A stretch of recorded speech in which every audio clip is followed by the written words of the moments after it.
Good morning, everyone. I'd like to thank IAAS for the invitation to moderate this panel. It's an honor to be part of to this panel and also to this session. I think it's good to be the company of a very esteemed and credible experts in the field. So especially from the lecture by Dr. Harlina earlier, you could see that today's session is a bit different in the sense that for me as a regulator, I'm usually focused on looking at providing assurance to halal Muslim consumers. But today's session is a bit located in a bigger context.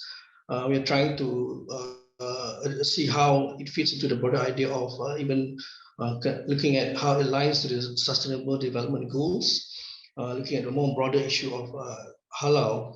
I think halal, as highlighted by Dr. Harlina, is a very broad concept, and in the tradition, we look at halal not just from perspective of permissibility, we also look at it from perspective of tayyib, the idea of being wholesome. So I think there is aspiration to move halal towards addressing issues like environmental sustainability, ethical consumption, animal welfare, and so on. So I think today's session is really taking the right direction. So I'd like to first introduce the panelists. I think Dr. Harlina has been introduced earlier, but I'll just introduce again. She's the Associate Professor, Head of Center for Halal Management and Business Innovation, Faculty of Business and Management, University Technology Mara, UiTM Malaysia.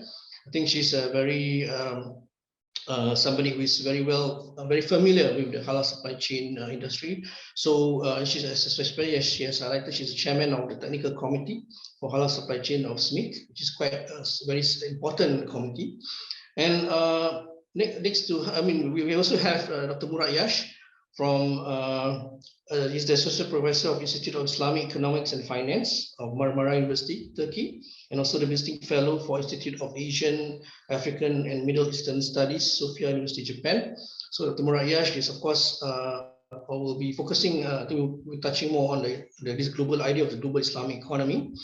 And lastly, we have Dr. Nancy Dewi Yuliana from Indonesia. She's currently the Associate Professor for Department of Food Science and Technology, Department of Halal Science Center, IPB University, Indonesia. So I think Dr. Nancy we hope will be giving us a bit more focus from the aspect of food, developments of food, and something that is quite a major part of halal. So I would like to maybe start off by, I think we had a bit just now from Dr. Harlina, so we will start off with the other panelists first. So I would like to start off with Dr. Murat. I think for Dr. Murat, maybe in the next 3 to 5 minutes, I think Dr. Harlina has given some idea of what is the global Islamic economy. So maybe perhaps we can deep dive a bit further for you to give a bit more deeper insight in terms of how the halal sector is, part of this big economy, and especially we are looking at where are the current markets today, which are the major areas, and are there any other emerging markets that we need to consider as we go forward? I'd like to invite Dr. Murat first.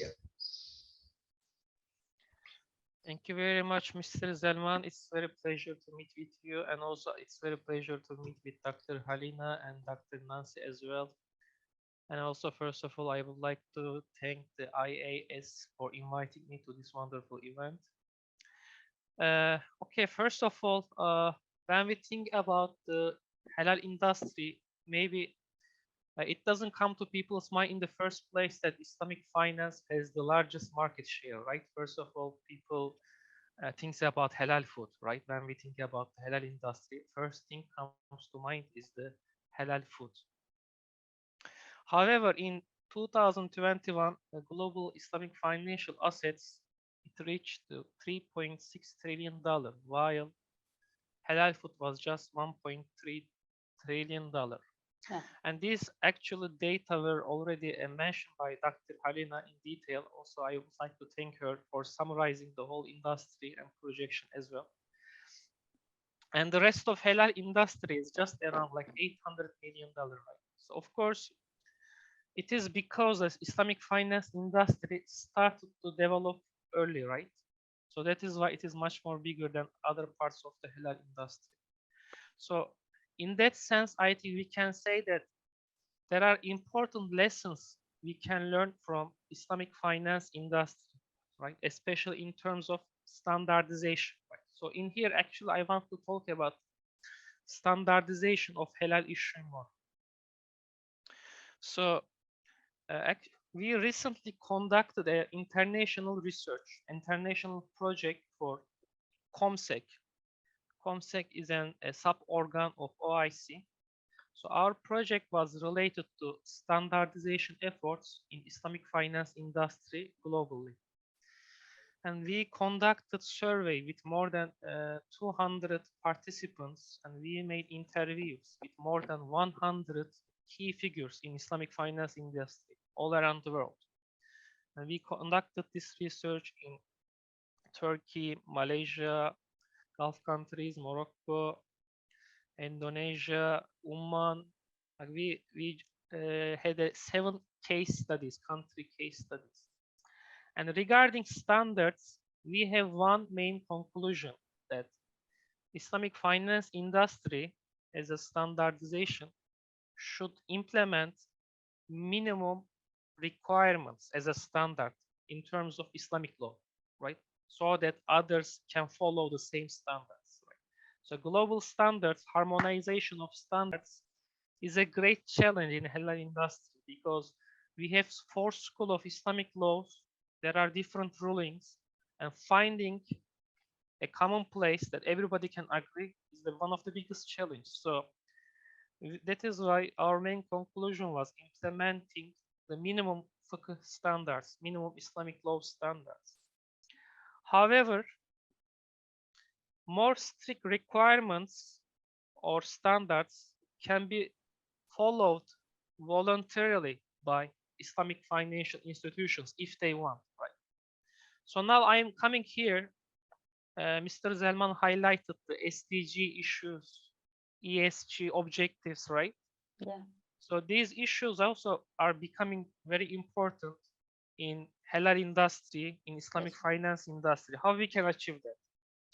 As you know, the Islamic law, and when I'm talking about using the minimum of the Islamic law, right? So achieving the maximum with the minimum is a great challenge, right? So when we talk about using the minimum as a standard, how we can achieve the maximum, and especially in Islamic finance and the halal industry, Islamic law-centric approach is the dominant approach, right? Islamic law-centric approach is the dominant approach. We are not really taking advantage of tasawwuf, spiritualism, ihsan, taqwa, right? These things, these terms, we are not really much using in the industry. And these terms are important, especially to achieve ESG criteria, right? SDG goals, because this is more about taqwa, this is more about tayyiban, this is more about ihsan. So I think in that sense, we might use additional halal standards, like instead of just like having halal and no halal, maybe we should have like additional standards, maybe taqwa standards, I don't know, maybe tayyiban standards or halal 1001, halal 1002, like to encourage for further, implementation of Islamic spiritual sides of the Islam. So, and to empower the spiritual part of Islam and to achieve this environmental, social, and governance objectives. So I think this part is at the moment kind of ignored by the industry, even if there are some steps coming from the industry, but still it is at very early stage. So maybe as an industry, halal industry, we should highlight those issues, or maybe we should have several standards for the halal industry, like from the minimum as voluntary and compulsory, and we should have some voluntary standards to achieve these ESG objectives and SDG goals. Right? So another issue we should take advantage is the using technology more. Right? So technology is very important at the moment. and we should increase the transparency, easy access to information and awareness by using technology. We can use apps, we can use all those things, and maybe different clients have different demands. Different customers have different expectations from halal, right? So even if as industry we require minimum, maybe somebody wants to follow more strict rules for halal for himself, right? So if we increase this transparency regarding food, right? So the customer oriented halal can be also more feasible, all right? And last but not least, I mentioned about ESG, right? And this ESG criteria is coming from the West, right? Of course, most of these principles and values are consistent with Islam. However, some ESG criteria maybe should develop more from Islamic side. Maybe as Muslims, we should include more criteria for ESG that ESG didn't consider before, or maybe some ESG criteria, few of them are not consistent with values of Islam, right? So there can be these issues as well, even if it is not very discussed by other scholars. I think what should be ESG for Muslims, maybe there should be some differences. We should also consider this issue as well. So these are all issues I would like to discuss. Thank you for listening. It was a short talk. Thank you, Dr. Murat. I think those are very interesting points for a start. So maybe I'd like to move to Dr. Harlina. I think maybe to build on some of the points raised by Dr. Murat. I think especially this issue of standards. I think you were very much involved in the technical committee. So how do we deal with some of this diversity that we have with respect to different traditions, right? Different madhahib and so on in terms of the school of thought. And how do we, when it comes to standards, how do we, I mean, at the level of SMIC, for example, how do we reconcile some of these differences? And I think the challenge for many of the businesses is that because, especially when countries have different standards, they have to meet different export requirements. And that has always a big challenge, especially when it comes to adding on to the business costs. So what's the direction for this at the moment? Okay, actually, SMIC comprise of standards body of each country. So currently, I think we have about 40 something members out of 57 OIC countries. But the standards are open. I mean, it can be used by not necessarily by OIC countries.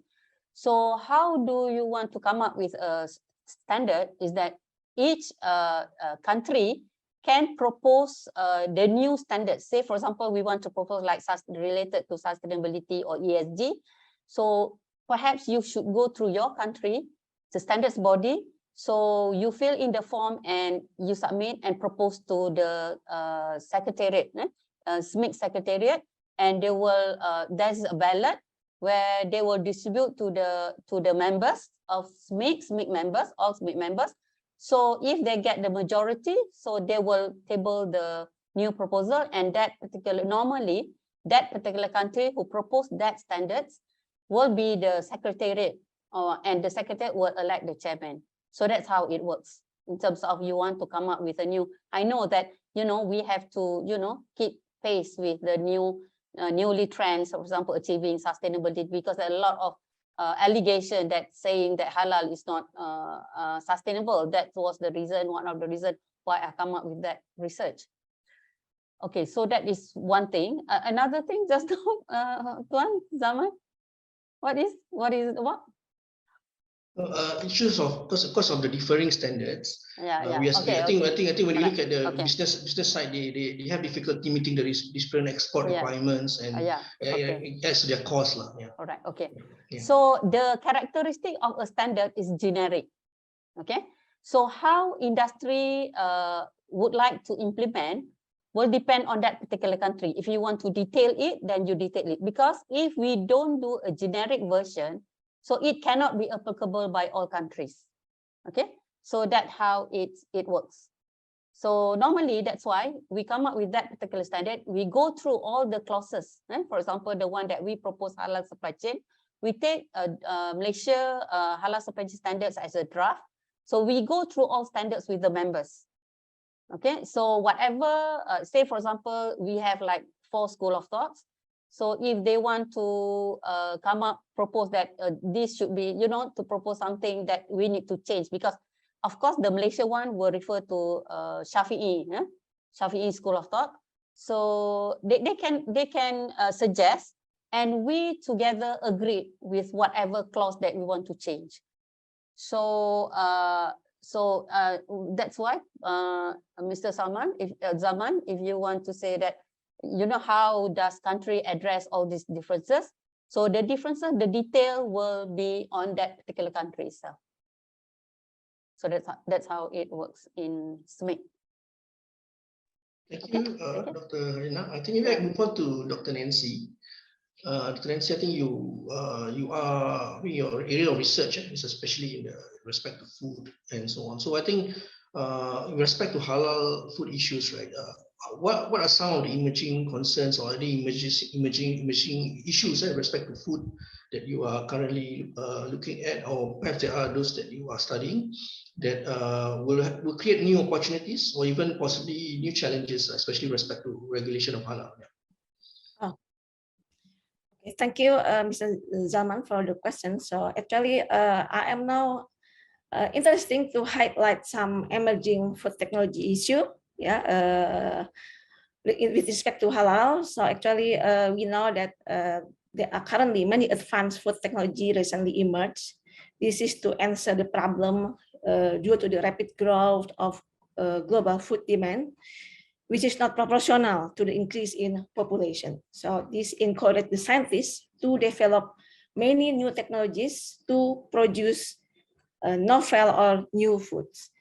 Actually, in IPB University, we focus more to develop new detection method for halal adulteration, and also to find alternative raw materials, halal material, like we develop gelatin based on fish skin to replace pork or pig's gelatin or cow's gelatin.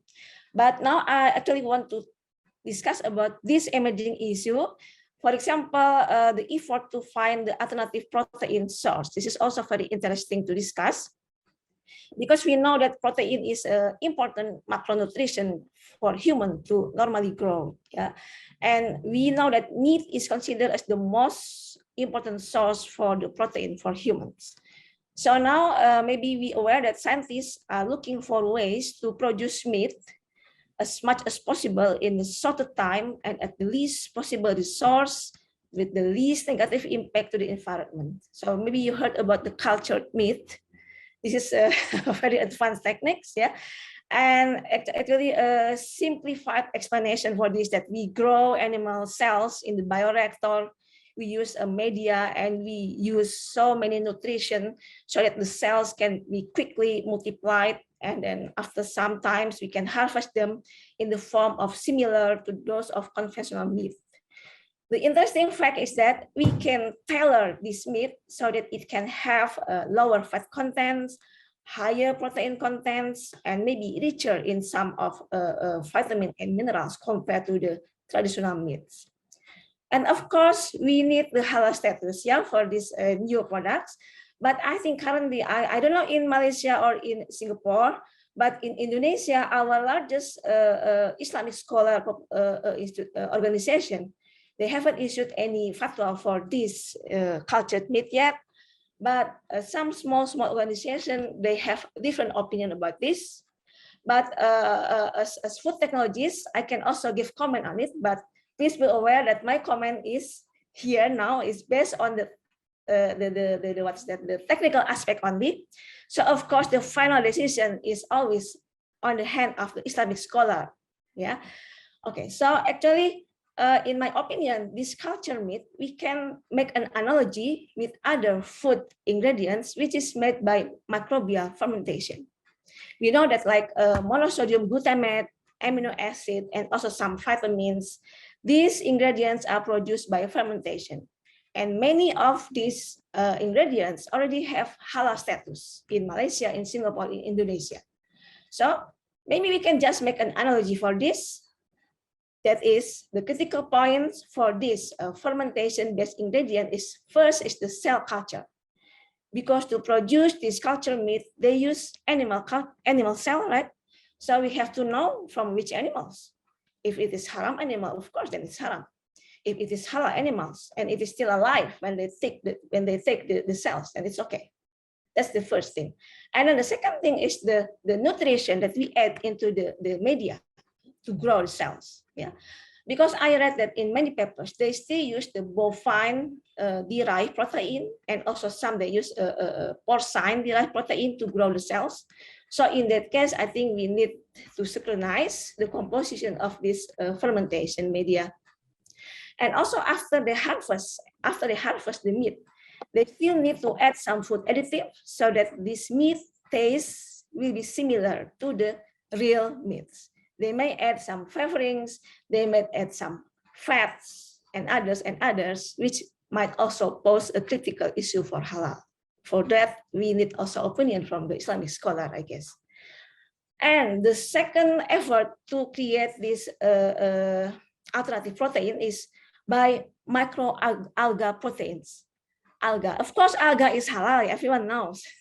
So some alga, some small alga, like a species of chlorella, they are very rich in protein, and they can grow very rapid, and they can survive under the harsh condition.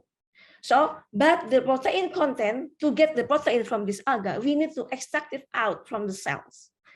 There are two common methods to get this protein from inside the alga's body. The first is by solvent extraction. So they use usually just salt solution. Of course, no problem for halal. Everyone agree about this. But the second method, which is, I think, is more efficient, they use enzymatic extraction. Then about the enzyme, I think all the Islamic scholars, they have the same opinion that we need to care about the source, and we need to care about how the enzyme is produced, because some enzyme is also made by fermentation. So then the case is the same with this cultured meat. We need information about the fermentation media, whether there is animal-derived material inside the media. And then the last technology that's really very, very challenging is the 3D food printers technology. So yeah, like the name, yeah, this is really just like the printer.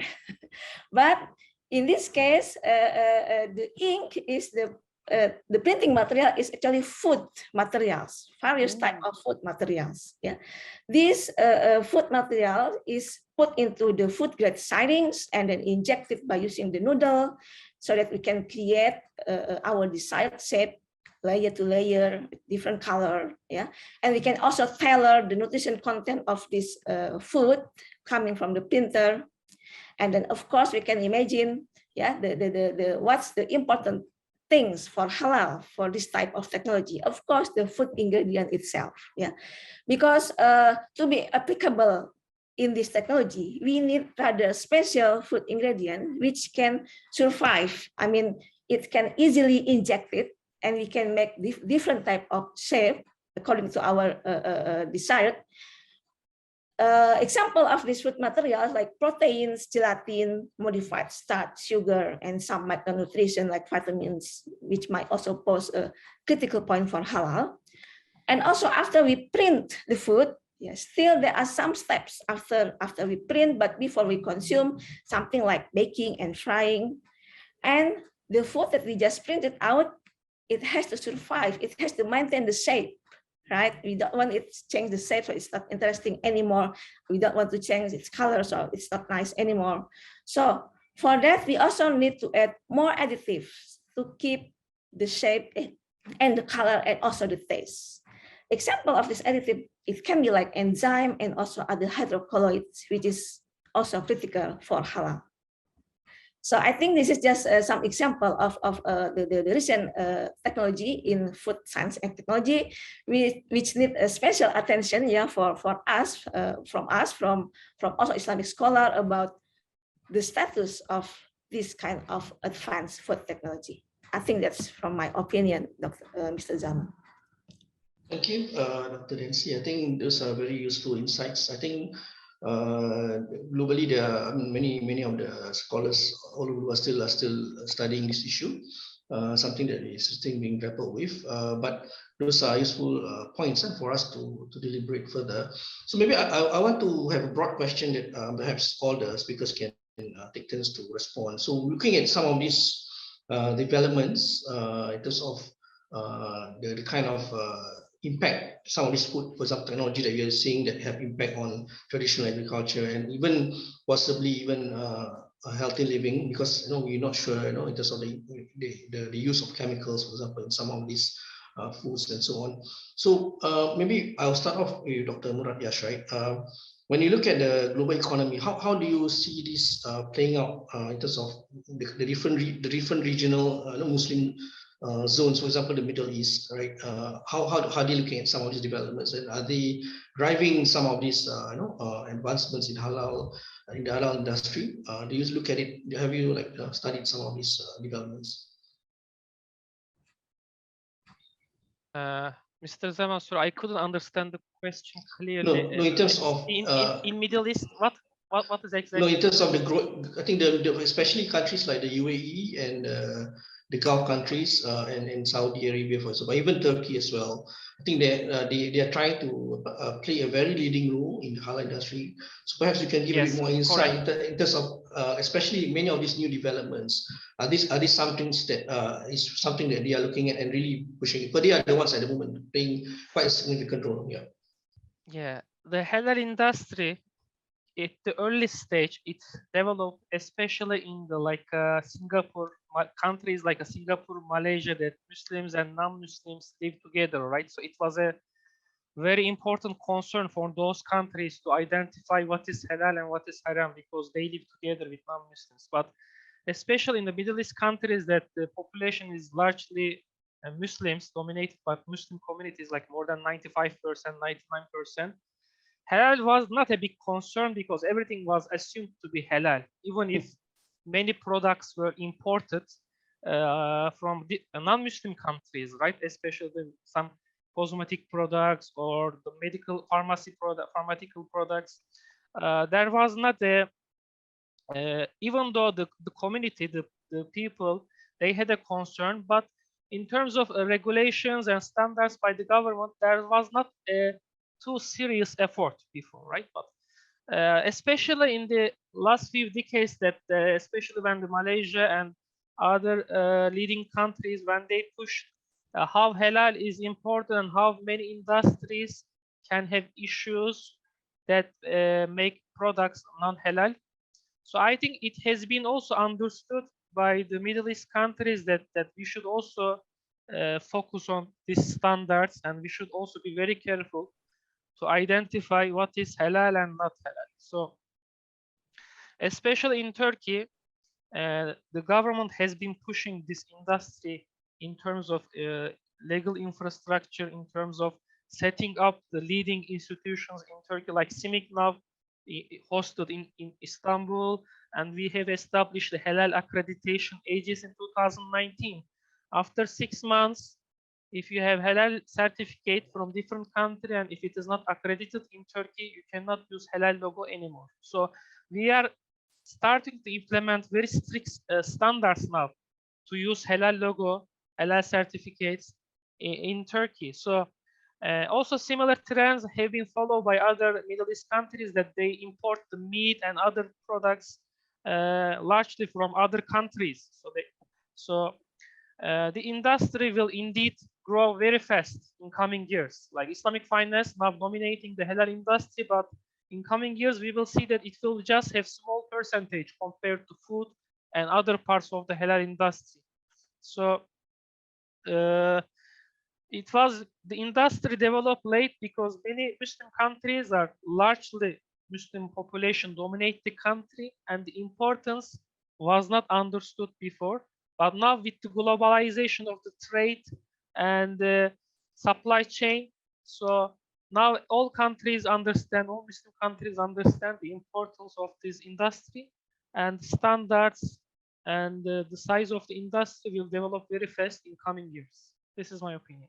Thank you very much for the nice question, Mr. Zalman. Thank you, Dr. Murat. So, Dr. Harlina, so I think Dr. Murat mentioned that Malaysia was also among the earlier, pioneers in this area. But now that these other countries are emerging, how is Malaysia trying to, build its competitive edge, or in terms of trying to innovate, to even, either keep up or even do better than some of these other countries? Yeah. That's why from the very beginning, when we joined SMIC, there's a lot of opinions. If we join SMIC, our standards might be diluted, that they will focus on SMIC standards. But I think we have to be objective, because I think finally Malaysia decided to join SMIC. And in fact, we bring, even though I would say Malaysia is the leader, for example, in terms of halal supply chain standards, halal pharmaceutical standards, okay, and also other standards. But we have to, finally, at the end of the day, we have to work together. We develop together, the halal port, the halal should be shared, the knowledge, should be shared by all, especially OIC country. So I think by doing that, I think Allah would give us more. So it is a challenge at the very beginning before we join SMIC, because there's a mix of version of opinion saying that we might lose our credibility as the leader in halal, But finally, I think they decided to join, because if we don't join, finally we are going to lose, I think. So that's the decision that Malaysia made at that time. Even when we proposed the halal friendly port, even Pakistan and also other countries really thankful to Malaysia, because we proposed to do it at the SMIC platform, not from Malaysia, not doing at Malaysia first, develop at Malaysia platform first, then bring up to SMIC. But in fact, we straight away bring to SMIC so that everybody can benefit from the standards. Thank you, Dr. Harlina. So, Dr. Nancy, I think I want to focus more on Indonesia. I think, as you know, next year will be the start of the mandatory law, especially on food. And so, how do you see some of these new these changes in the legal framework and implementation of the law will impact Indonesian halal industry, as well as how it will, at the same time impact the broader global industry? Because Indonesia is the largest, right, in terms of Muslim consumption at the moment, in terms of halal. Yeah, may I have your views, please? Yeah, indeed. In Indonesia, there are so many changes, in terms of certification procedure. But what I say that actually the industry still think that this is something that we have to go through. Otherwise, Indonesia is a very huge market for halal, and we imported a lot of things from outside because we cannot produce from ourselves. Maybe this is our main problem is developing countries. So I think so far, the certification just go on, and even new companies, they become more interesting to know a lot about this halal certification stuff. So they ask a lot of questions because I also work for EPIPOM, MUI, and also I work for IHATEC, the Halal Training Center in Indonesia. So I think even we have more clients interesting to register their product or just to learn about these halal things. About the the implementation, about the regulation, of course we are still in the transition period. So our authorities, BPJPH, they still have to work a lot to make it perfect.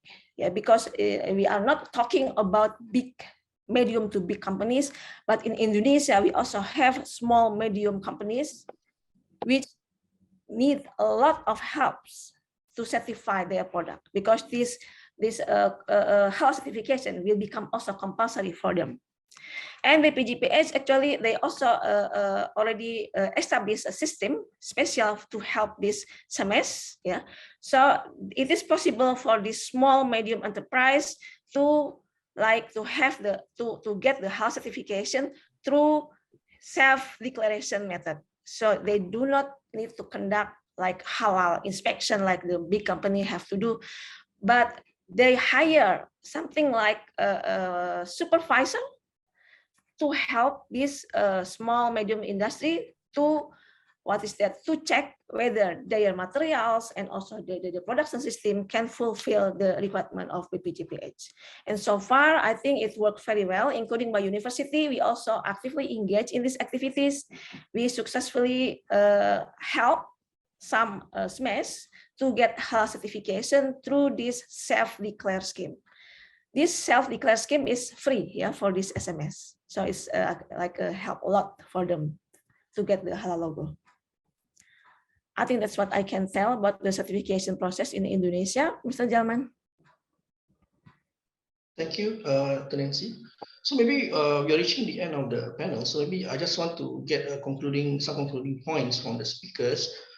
First, this point in terms of, I think we have touched a bit on those Muslim majority countries, right, in terms of the markets. So I think the question is for countries, especially the non-Muslim countries, in terms of the East Asia or in terms of the West and all that.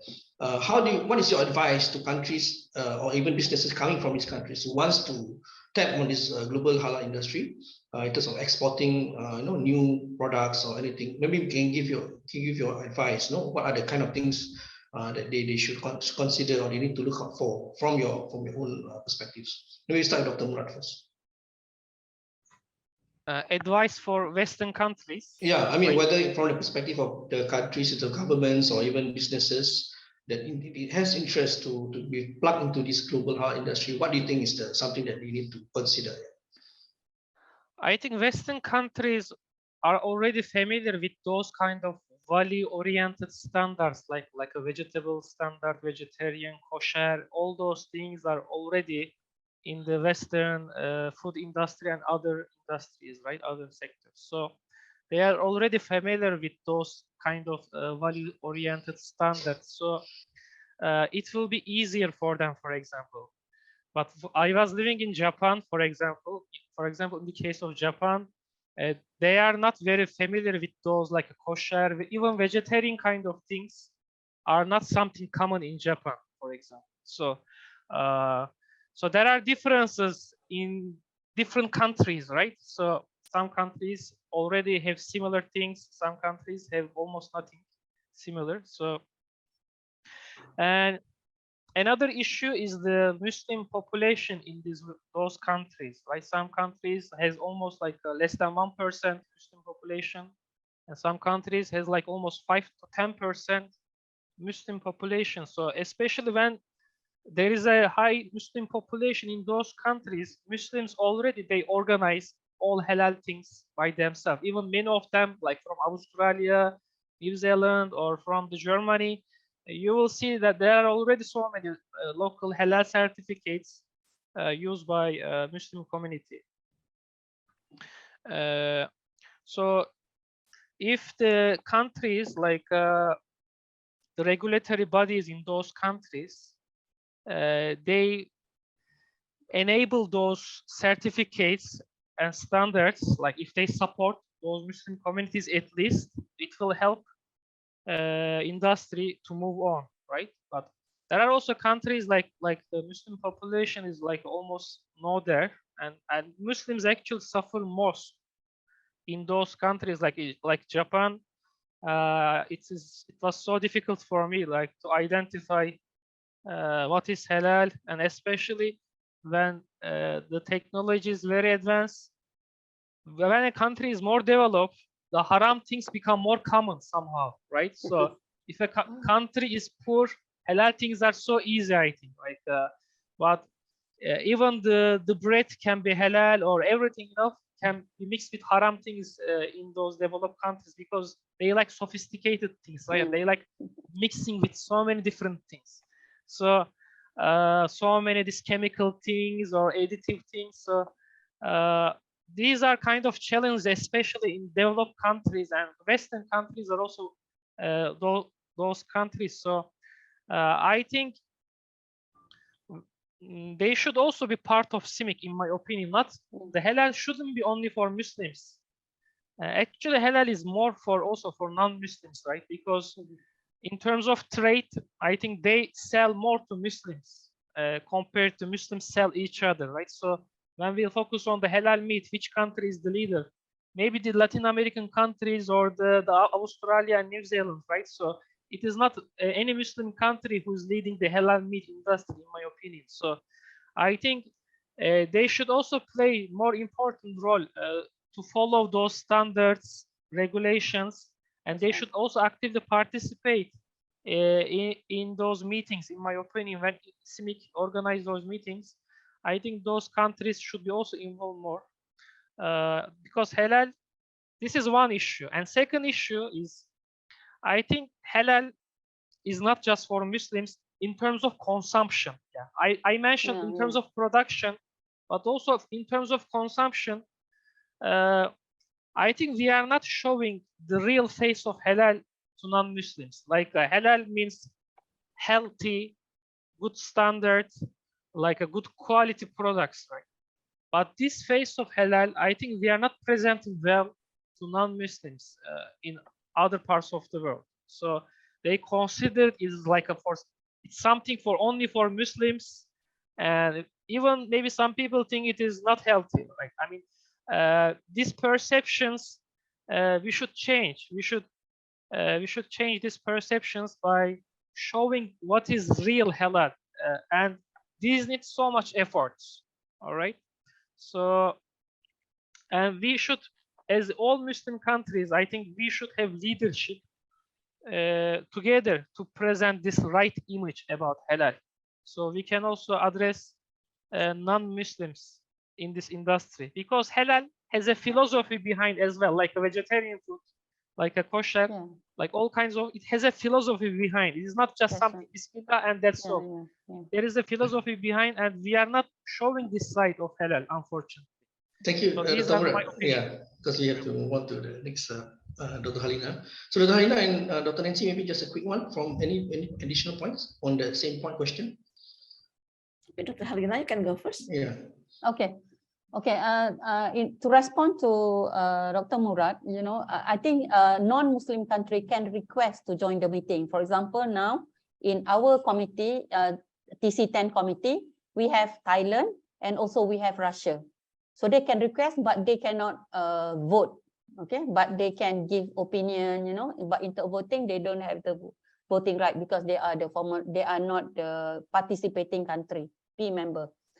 But talking about just now, Mr. Zalman questions, I think that's the purpose of having this MIC platform, to come up with a standardized. By having the standards, we can come up with the standardization, harmonization of the procedures. So when all countries have adopt the standard, so meaning that we use same standards, same procedures. We focus on same processes, so we don't have to kind of strict examination of the halalness of the product, you know. So that becomes easier. So that's the main purpose of having, you know, this MIC platform, and work together to come up with the standards. And hopefully that all countries will adopt the standards. For example, halal supply chain. So that's my view on your questions. Thank you. Dr. Nancy, your last point? Yes, maybe my remark is more technical, yeah, because it's not only to Western countries, but for any countries who are now the pioneer in developing these new technologies. What I explained a few minutes ago about the cultured meat, about the 3D printers, alga protein, it is already in the market. So now I think many Muslims are curious whether this product is okay or not for them to eat. So in my opinion, any development in food science and technology, we require immediate Islamic analysis and assessment from both sides. I mean, Muslim consumer need it, and also the industry need it. The status of this new technology, whether it is okay or not for Muslim. Of course, it is true, according to Dr. Harlina and also Dr. Murat, that there must be a standard for that. But in practice, it is very difficult, right, to make it all the same. There are still some more details that this producers still need to discuss specifically in that target exporting countries. But I think this is not so difficult because nowadays halal is become very global issue, not only for Muslim but also for non-Muslim as a producer. It is very easy to find the information about what is do's and what is done for the producer to produce this new technology. So, for example, they can seek for the advice from the halal certification body, from many of halal consultancy agency, and even to many Islamic scholars also in many countries, many Muslim countries. They can seek for fatwa or decision about this new technology, and then this fatwa, of course, should be socialized. Yeah. Thank you, Dr. Nietzsche. Sorry, we have to, because we are reaching the end of the session. So thank you for all the panelists, for all the interesting insights. So I think I'd like to hand over to Chloe for the next part. Yeah, thank you. Thank you, Mr. Zalman Ali and all panelists for the wonderful discussion.